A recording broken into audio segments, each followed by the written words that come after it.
Oh, man. Well. Yeah, I'm doing this again. I'm doing this again. I'm gonna do this live stream again. I'm gonna actually... I'm gonna try not to swear. Try not to swear. I don't know.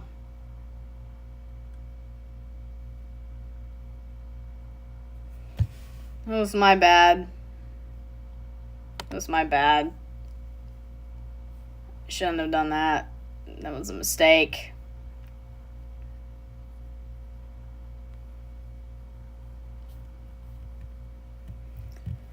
Hopefully people join.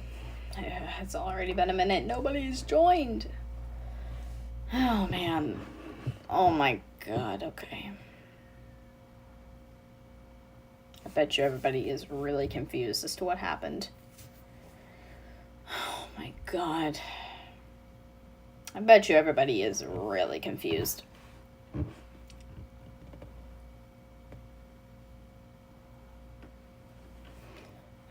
So, if any of y'all are confused as to what happened, my previous live stream, I accidentally cussed, and I don't normally cuss in my videos or on my live streams, so I immediately just started the live stream over again because, I don't like to cuss in my videos, personally. I hate doing it, so I don't know why, that's just me. I hate swearing in my videos. I'm just not comfortable with swearing in my videos. But,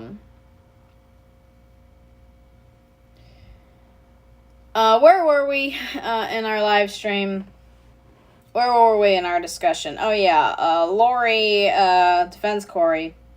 And the band geeks start taunting her and blaming her for everything that happened, which is really freaking ridiculous. She literally had nothing to do with the whole Michael Myers fiasco in the last two movies. She had nothing to do with it. You're just gonna blame her, really? Really? Like, I feel like the entirety of Haddonfield in all three movies are just really freaking stupid.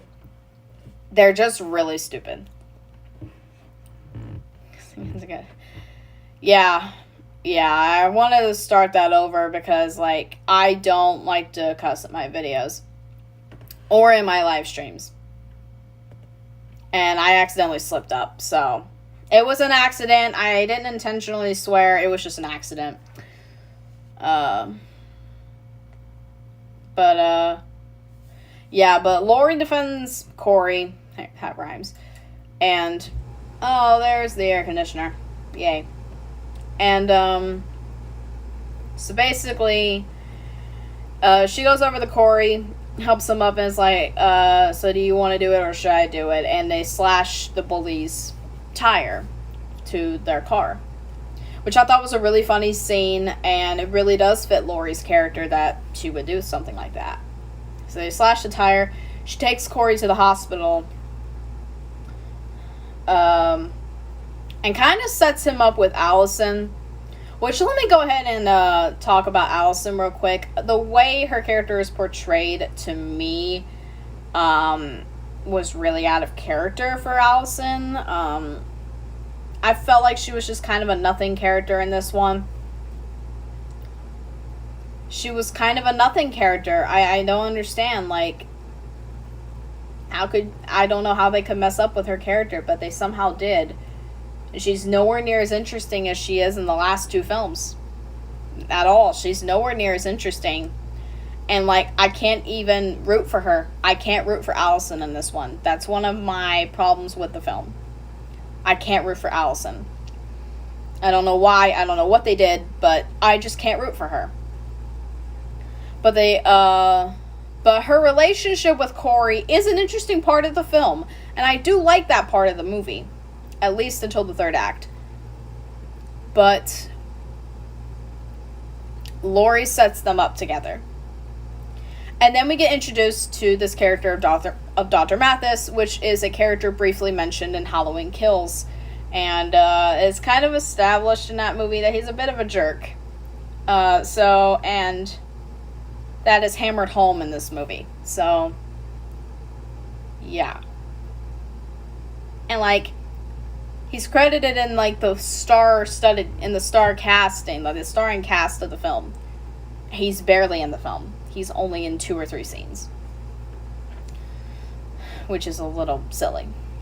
So, Corey and Allison meet, and it's established almost right away that they like each other. So, almost right away it's established they like each other, they can connect to one another because they both have their trauma. And so, what happens next? We cut back to Laurie and Allison, and Lindsay is there, and they're playing tarot cards or something. And here comes another negative with the movie. Lindsay is barely in the film. Like, why is she in the starring cast if she's, like, in 2 scenes? She's barely in the film. She's, like, in 3 scenes. And then after a significant scene in the movie, she is completely sidelined and is never mentioned again.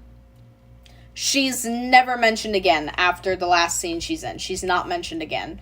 We don't know what happens to her. We don't know if Michael killed her or something. We have no idea. We don't know what happens to her. She doesn't show up for the rest of the freaking movie, which is really dumb.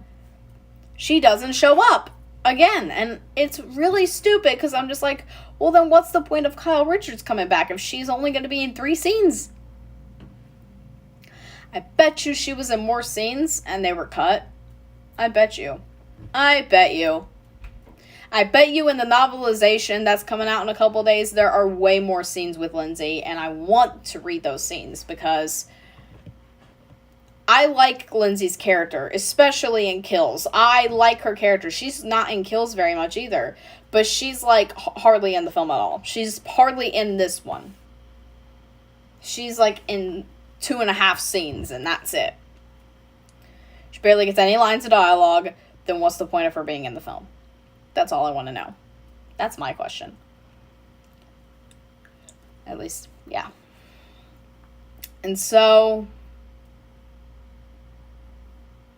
Laurie delivers a really funny line in this scene. If you've seen the movie, you know what I mean. I thought the line was funny. And then we cut to Corey, his mom, and stepfather eating dinner.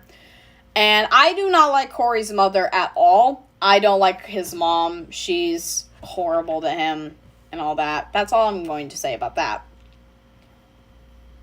And so, what happens after that? Can't remember. I think it cuts to a Halloween party that's happening at the place where Lindsay works, and Allison and almost said Cameron. Cameron died in the last film. Allison and Corey go, I think, and things go wrong because Jeremy's mother is there, and she confronts Corey for killing her son, even though it was a freaking accident, and somehow she doesn't see that. I don't understand. I will never understand that. No one is talking in the chat. Should I end this one too? No one's talking. Only one person is talked in the chat.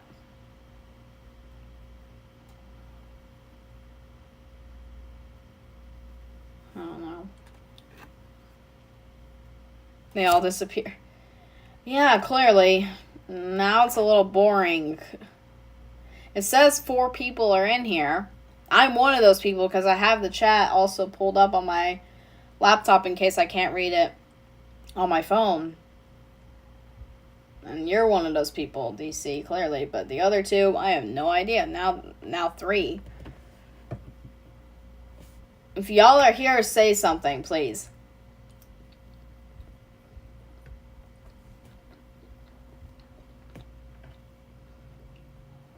In case y'all want to know, I'm eating gravy and biscuit. So even though it's almost noon, I'm still eating breakfast.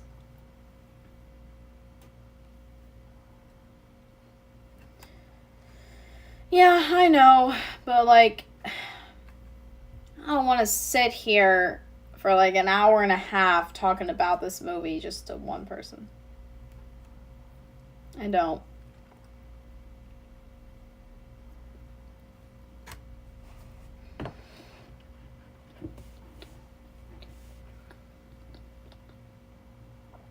Barely anybody joins my live streams anyway, so.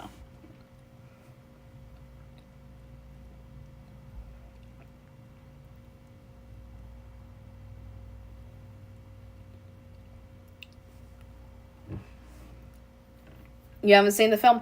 Why are you in the live stream? I don't want to spoil it for you.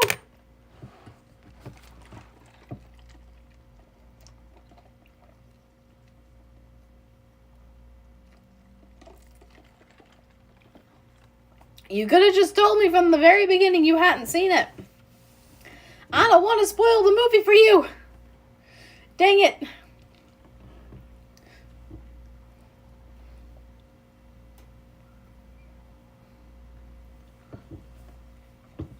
Alright. I always watch spoilers. I don't understand why you do that. I'll only do it if it's a movie I literally don't want to see. I wanted to see the movie yesterday. I wasn't expecting a second kill in the movie. Me neither, Vincent. I was not expecting that either. Okay, so where were we? Okay, so the party goes wrong. And Allison and Corey get into an argument afterwards, and then he's confronted by the bullies again. This time he does stand up for himself, which was really good of him to do, but then they throw him over the bridge, a la It Chapter 2. I was reminded of It Chapter 2 in this scene. But it's nowhere near as violent, or as aggressive, or as downright disgusting as in It Chapter 2. And Corey doesn't die, unlike Adrian in It Chapter 2. So, after he's thrown over the bridge, he's dragged away by an unseen figure. But we know it's Michael. And then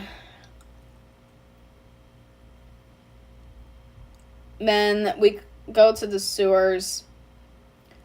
After a brief scene with Allison and Lori, we go to the sewers, and it turns out Michael has been living there for the past 4 years. And this is when the movie gets really, really weird for me. I like the movie. Hold up.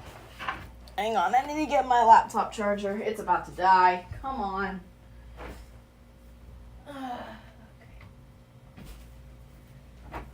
Okay. I almost died there. All right, come on. Give me a moment, y'all. I'm sorry.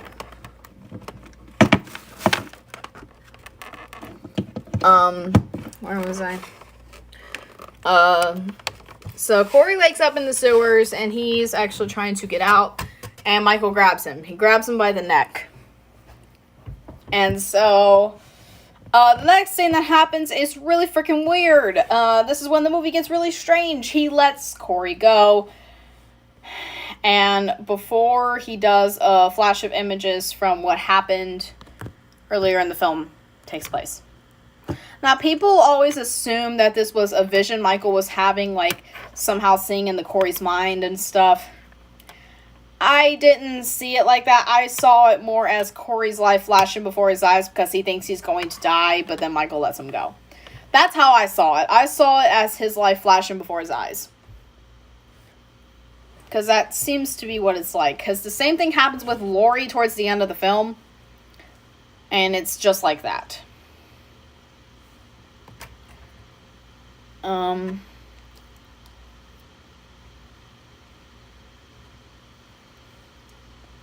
But Michael lets him go, which is a first for this franchise of letting victims go.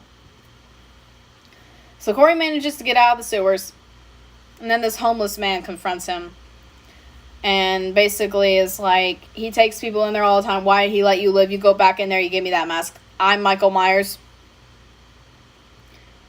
And people always wonder, like, what this could have meant, blah, blah, blah. I just saw it as, this guy is freaking insane, and he needs to get help.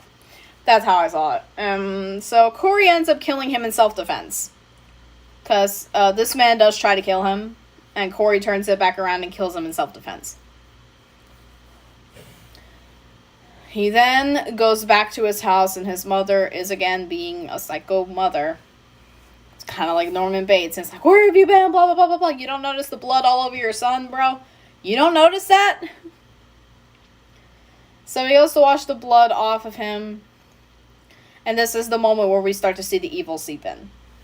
We don't know if it's been there this whole time or if Michael somehow transferred evil to him, a la Jamie in Halloween 4 or something like that. We don't know. We may never know. So then we come out to Laurie, and she's in her house and in her office. And she looks out the window, and Corey is standing behind a hedge, just like Michael in the original movie. Which I thought was really, really strange. She goes outside, doesn't see him there anymore, and all of a sudden, he pops up behind her in a really lazy jump scare. I don't know how he's behind her, how we didn't see him go behind her. It was really, really, it was kind of stupid, actually. And he's like, I'm just here to see Allison, and I'm like, really? Yeah, sure. Sure, bro. We totally believe you. He apologizes to Allison and is like, can you just take a walk with me? And he and Allison start to take a walk. And this is when Laurie starts to see the evil in Corey. Which is smart of her. Like, Laurie's a smart character, for the most part, except for her dropping the knife over and over again in the original movie when Michael Myers is trying to kill her, but still.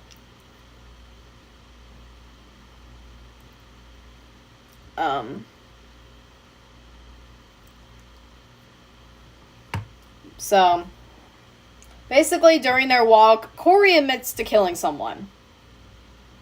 And that's all he says in this scene, and Allison is still on his side, and this is when the relationship was kind of iffy for me.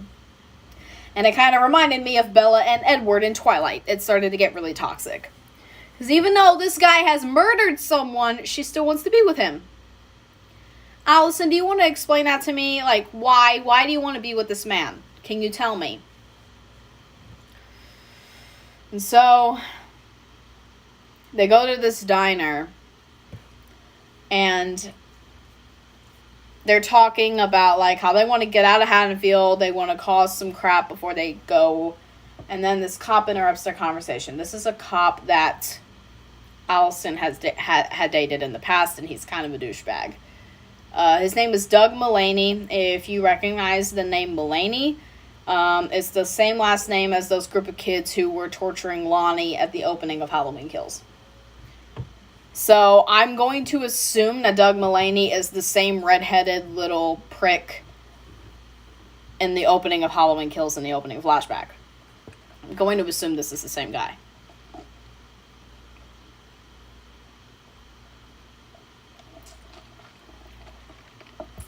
Okay. And Corey stands up for Allison and gets him to back down, even though Mulaney is a cop and he could easily arrest Corey right here. But he gets him to back down. He then takes Allison home. They have their first kiss, and she invites him inside, and you know what she's suggesting. You know. But he says another night. And he leaves on his motorcycle, and Mulaney starts to follow him. Follows him to the sewers. Mulaney looks all over the place for him. He finds the homeless man's body, and Corey attacks him. And then starts to lure him into the sewers, kind of like Pennywise. Which is really weird. I see a lot of comparisons. I've seen people compare Halloween Ends to the It movies or the It novel by Stephen King. And I honestly get it. I honestly understand the comparisons. So Mulaney follows Corey in there like a dummy. Like, I don't know why he decided to follow him. So Corey has basically lured Mulaney to Michael, and Michael kills him. And this is when the movie kind of lost me. This is the part of the movie where it lost me. It picked back up later on, but it kind of lost me here. Like, he's holding Mulaney. He's like, show me how to do it. Show me how to do it. And I'm like, really? Are you serious right now? Like, Michael doesn't teach people how to kill. And I'm saying, you're like, you should know how to kill someone. You've done it twice. One was an accident, one was in self-defense, but you have killed people. So, you shouldn't be taught. And Michael,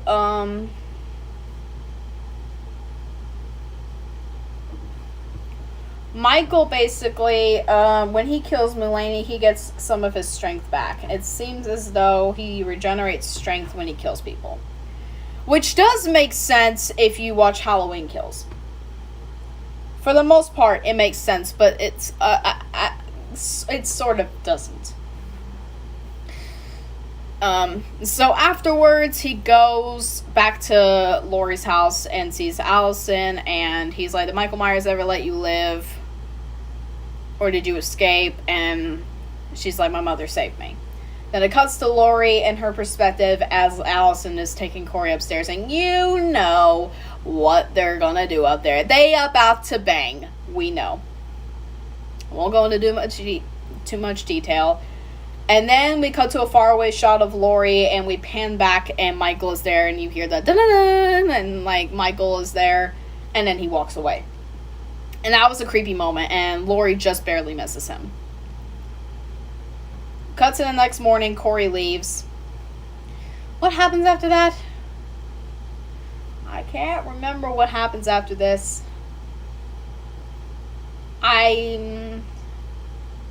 Okay, it cuts to, like, the hospital and stuff, and, like, briefly, just a brief scene in the hospital.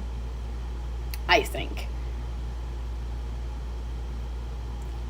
And then I believe it also then cuts to the bar where Laurie and Lindsay are talking, and then it turns out the dad of Jeremy from the opening is there. And he explained that he never blamed Corey for Jeremy's death. He knew it was an accident. And he's like, and he says something along the lines of, the society took my grief, my despair, and made it about them, made it theirs, because they wanted someone to rage out on. And that is actually realistic. People have done this in the past. So this is actually a realistic part of the movie, and this is great social commentary.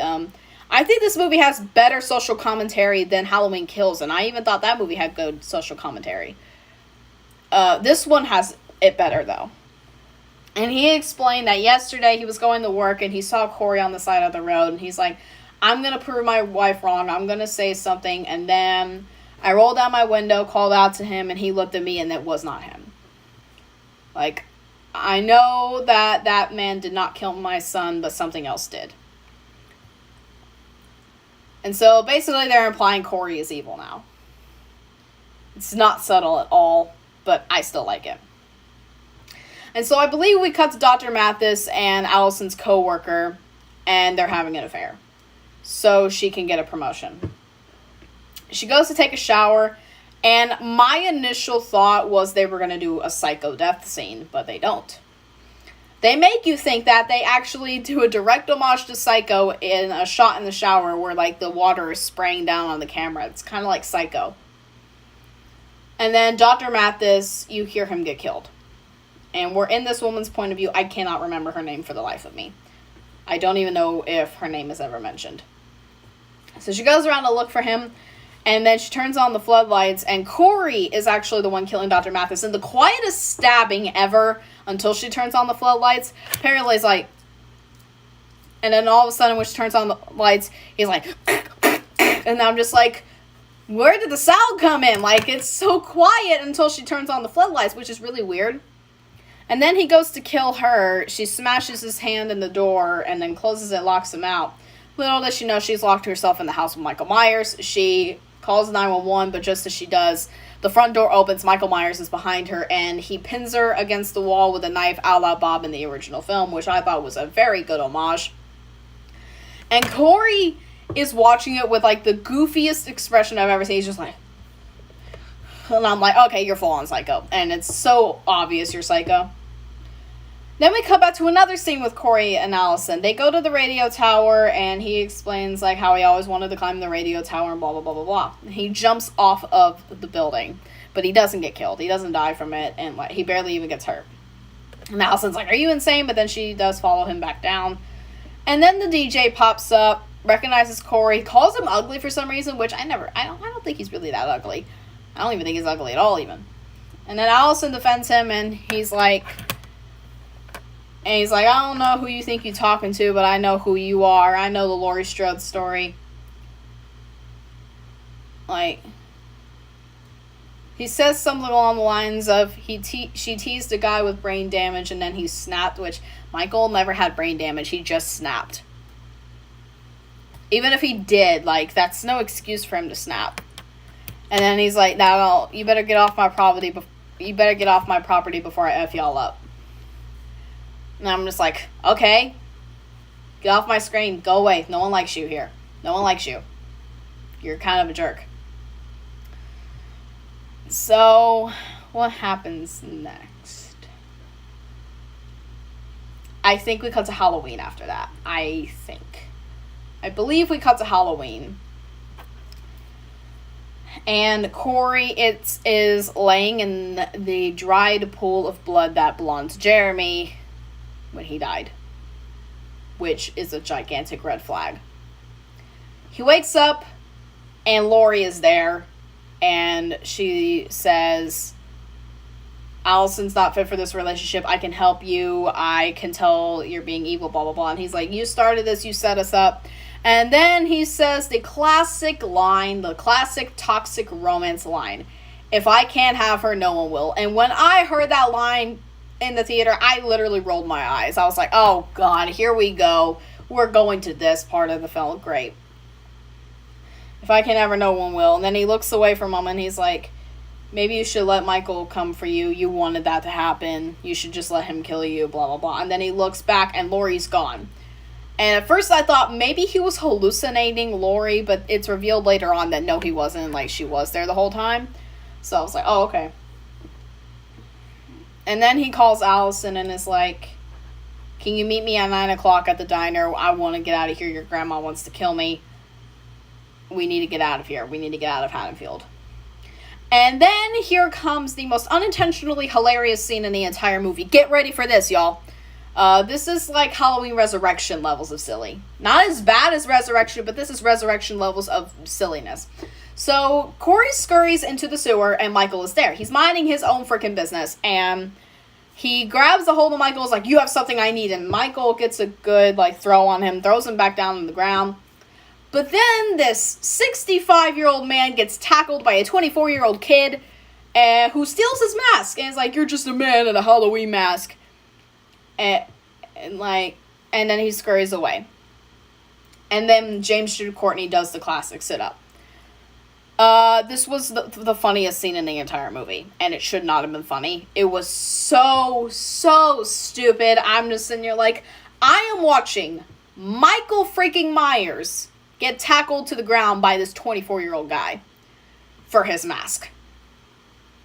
It's not as bad as Busta Rhymes' roundhouse kicking him out of a window, but it's real close. So then Corey goes on a killing spree. He lures the bullies to the junkyard, and he kills all 4 of them. And his stepfather is accidentally killed by one of the bullies because for some reason he wanted to protect Corey, even though he's a freaking murderer at this point. He kills every single one of the bullies. He stabs one in the eye with one of his drumsticks that he always carries around. He runs one of them over, the nice one of the group. He runs her over, and she's under a chain link fence. He runs her the heck over, but she's still alive. He blowtorches the jock's face to death. He takes a wrench to the other girl of the group and beats her to death with it off screen, which I didn't really mind that some of the kills were off screen. I didn't mind it at all. And then finally, the nice girl who's still alive, he delivers a Sartain head stomp and then runs her head over and drives away. And then, what happens next? I think we cut to Corey's house and his mom is there. He sneaks in. He's wearing the Myers mask at this point and he's wearing the overalls. He goes into the kitchen. It's a POV shot and he grabs a knife and he kills his mom off screen. Which, good. I didn't like her anyway. Then we cut to the DJ and probably the best death in the entire movie. The best kill in the entire movie. The receptionist is killed in the background. We barely see it, but she is killed.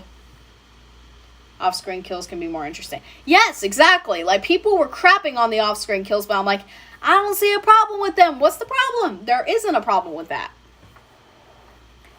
And so, the receptionist is killed in the background. It's kind of like Halloween 2018, where, like, the mechanic is killed. The tongue on the record player was awesome. We're getting to that. We're getting to that, man. We're getting to that. And then the DJ is killed. And I'm going to describe this death. It's really disgusting.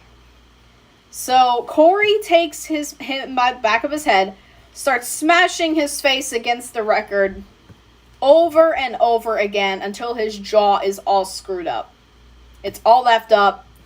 It's disgusting, and his tongue is hanging out, and then Corey takes a pair of scissors and cuts his tongue off, which I nearly, like, puked in the theater seeing that. And the tongue lands on the record player. And what it does, in the aftermath, the tongue skips the record player, so it goes, and I'm like, it wasn't supposed to be funny, but, like, I'm glad they made it be funny. It was really hilarious. I think it was supposed to be funny. Like, David Gordon Green was like, all right, this horrible part is over. Enjoy a laugh. And I'm glad he did that, because, like, it's unintentionally funny. And then we cut to Allison, and we're hearing the record skipping over and over. And she's confused, so she just turns off the radio. And she goes into the diner, and Corey doesn't show up. That's because he's going after Laurie now. And so we come upon probably my favorite scene in the entire movie, and probably the most surprising scene of the movie. So Laurie's in her house. She's turning off the lights, and I had a feeling in my gut either Corey is in the house with her, or Michael is in the house with her, or both of them are in the house with her.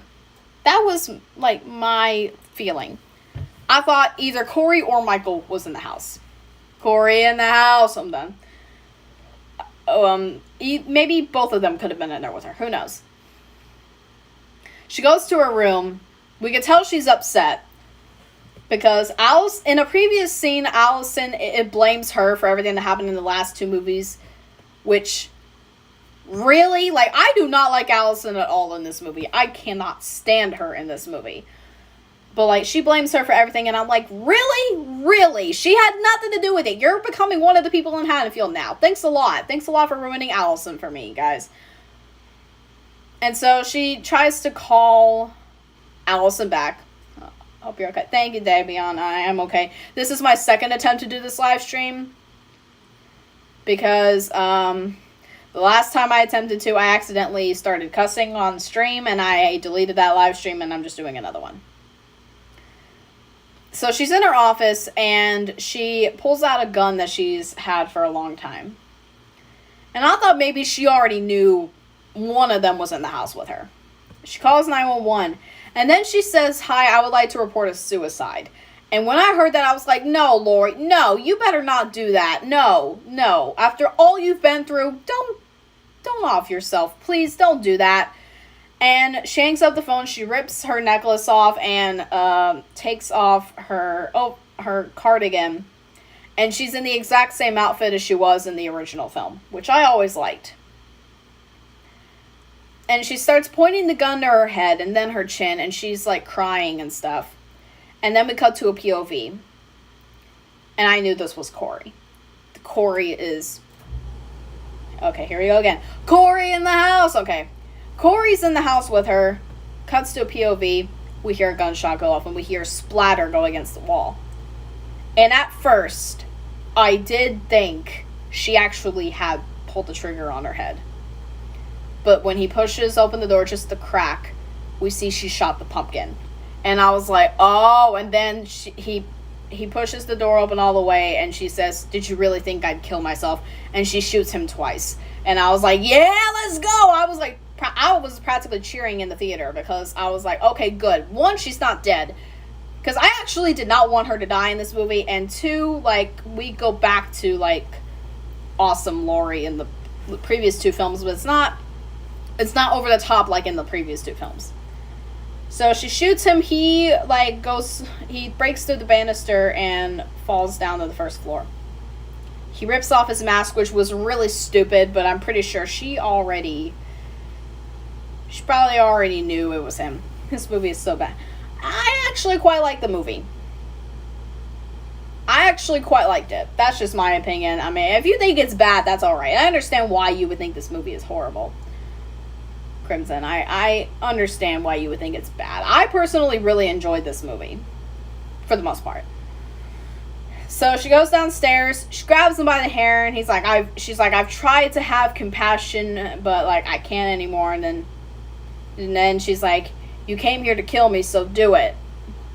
And he goes to grab the knife, but then he hears Allison's car outside, and he starts to laugh, and then Laurie's like, did you really think Allison would be with you? And then he's like, if I can't have her, and all of a sudden, he stabs himself in the neck, and pretty much frames Laurie for it. And she decides to be an idiot and pulls the knife out of his neck and make herself look real bad in front of Allison when she walks in the door. And this is the one moment where I'm like, Laurie, it's a good idea to put the knife down for once. like the original movie, like, she shouldn't have put the knife down at any point when Michael was attacking her, but this is the one time where I'm like, Laurie, please put the knife down. Maybe get it back when Michael comes. And Allison, of course, blames her for doing it, which this time is slightly understandable because Laurie did make herself look really freaking terrible in front of her, but at the same time, Allison, you don't see the Myers mask by Corey? You don't see that? Really? You don't see that? Okay, sure.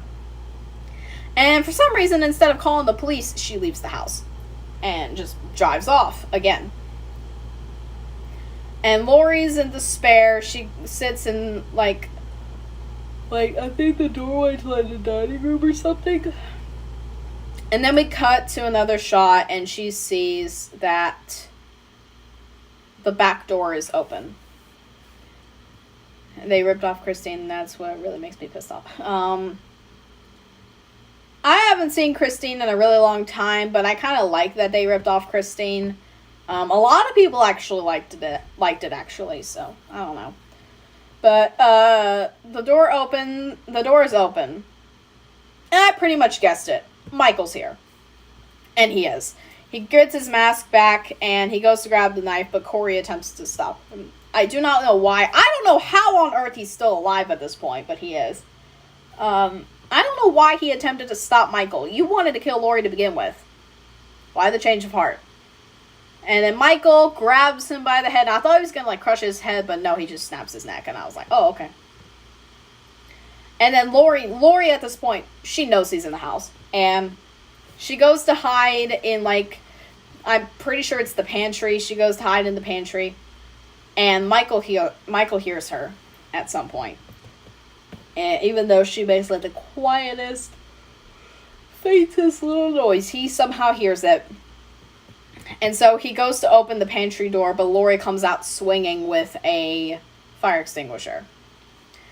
And so they get into a really brutal fight. But honestly, the final battle between Laurie and Michael is the most underwhelming part of the movie. It's so rushed. It's so short. I can't stand it. It's too short. It's too quick. It's really weird. And so they get into a really rough battle. And the garbage disposal scene from the trailer is in here. And I've seen a lot of movie reactions to this film. And they see this scene and then she, like, fights back and they're like, that was too close. I'm like, actually, if you listen closely, her hand actually does get caught in it briefly. Her hand does get caught in the garbage disposal really briefly. I caught that on first viewing. I was like, okay, she did get got by it, but, like, she's fought back just in time.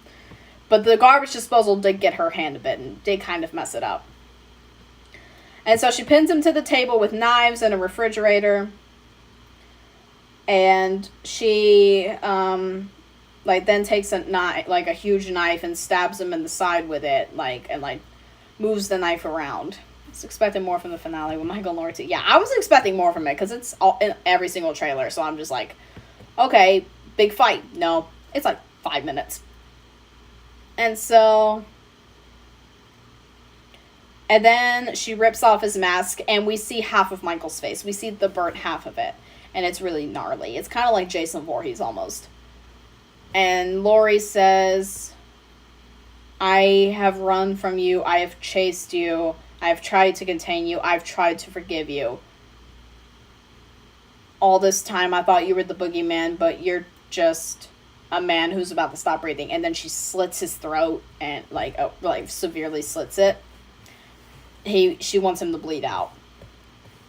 But then he rips one of his hands from the knife. So now his hand is split in half practically, and he starts to strangle her. And a part of the way through it, she screams at him to do it. She dares him to kill her.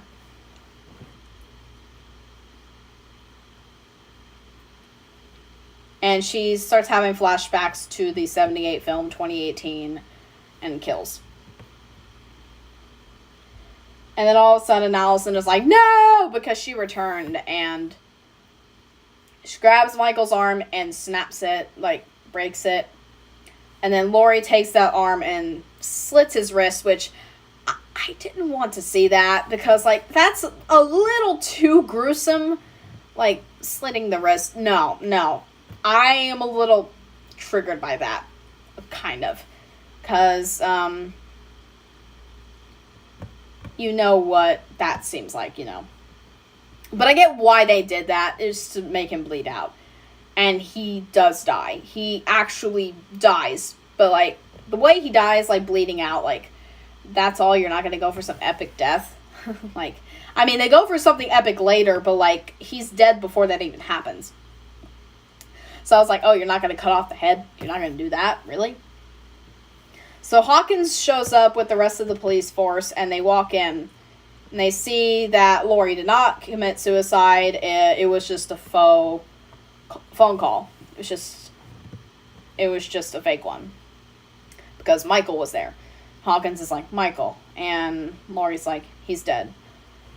And Allison says, not dead enough. And then they tie Michael's body to the top of Allison's car. And Sheriff Barker shows up, the most useless sheriff in the entire franchise, and one of the police officers is like, this is not the way we do this, and Barker's like, it is tonight. And I'm like, well, okay, thank you for actually being useful, even though you're in one scene in this entire freaking movie. Hang on.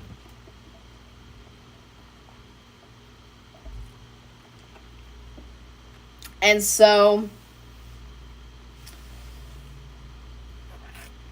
so they draw the rest of Haddonfield. They draw the rest of Haddonfield to the junkyard. And, oh yeah, I forgot to mention that Sandra from Halloween Kills actually survived getting that fluorescent bulb in the neck. I don't know how she lived, but she lived, which is stupid. And I forgot to mention a scene between Laurie and Hawkins in the grocery store, like a little cutesy moment. And they mention cherry blossoms and all that. And that comes back later on in the film. So they do a huge procession. They take him to the junkyard. And they carry his body to the metal shredder. And it's kind of like Spider-Man 2 when he stops the train and he nearly falls off. And they carry him in there. It's kind of like Spider-Man 2. Careful, he's a villain, apparently. And they take him to the metal shredder, and Laurie dumps him in feet first, and we see him get completely destroyed by it. And so, yeah, this movie confirmed, oh yeah, Michael is gone. He's gone forever. Like, he's freaking dead. He's dead for sure. Like, this movie confirmed it. He's dead for sure. He is definitely freaking dead. He's not coming back from that. If they find a way somehow to do another resurrection, like another Halloween resurrection, that would be actually kind of funny, but at the same time really stupid. I like that David Gordon Green and them we're going to actually kill this guy. We're going to actually kill Michael Myers. We're going to make sure he does not come back from this. And so this officially does end the H40 timeline. We will inevitably get more sequels to like maybe another film in the franchise. What I'm hoping is like a Halloween 4 requel. I would like for that to happen. I want Danielle Harris to come back. But yes, Michael is dead. For sure. He's dead, gone. He's gone forever. And I do like that they did that. And so Laurie finishes her memoir. And the final line she writes is, even though Michael is gone, evil doesn't die, it changes shape. And that kind of leaves it ambiguous as to who's going to be the next Michael. Who's going to be the next Michael? And Allison finally leaves Haddonfield, which good for her. Good for her. Like she finally realizes that Corey was bad, and I'm like, well, good for you. Now can you get out of Haddonfield, please, and go live a good life? I do want that for her. So I'm glad she does. Laurie does stay in Haddonfield. And then Hawkins shows up and, like, brings her some vegetables. And he's like, I wanted you to know I was thinking about you. And, like, something like you did good, blah, blah, blah, like killing Michael and stuff. And Laurie's like, what were you saying about those cherry blossoms? And, like, he comes to sit on the front porch with her. And this literally tells the audience, oh, they're going to get together at some point. And I actually do want them to get together. So I'm glad. It's implied they're going to be together one day. And then we cut to shots of the empty house. Shots of Laurie's empty house. It's like the original movie. And I could tell this was an homage to the original film where it ended with a bunch of shots of where is Michael? He could be anywhere, and we hear his breathing. This time we don't hear any breathing. And we just cut from shot to shot to shot. Shots of the empty house, and then we finally get to Laurie's office, and she still has Michael's mask. And then Blue Oyster Cult's Don't Fear the Reaper plays, and the movie ends. Which is a great homage to the original film because Laurie and Annie were listening to that song in Annie's car going to babysit Tommy and Lindsay. And that's how the movie ends. And that's how the H4O timeline of the Halloween franchise officially ends. So yeah, the movie is over after that. There's no post-credits scene, no nothing, no breathing, no anything like that. It just ends. And I'm like, well, okay, that's actually a good note to end it on. For a weird movie like Halloween Ends, that is a good way to end the film. So, yeah, that's my spoiler discussion for Halloween Ends, at least for most of the film. I had to cut it off a good way into it because you know why.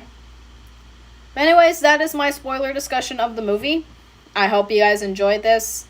And stay tuned for more videos in the future. I'm going to go ahead and end the live stream because I have other things to do. So, anyways, as always, I'm Adeline.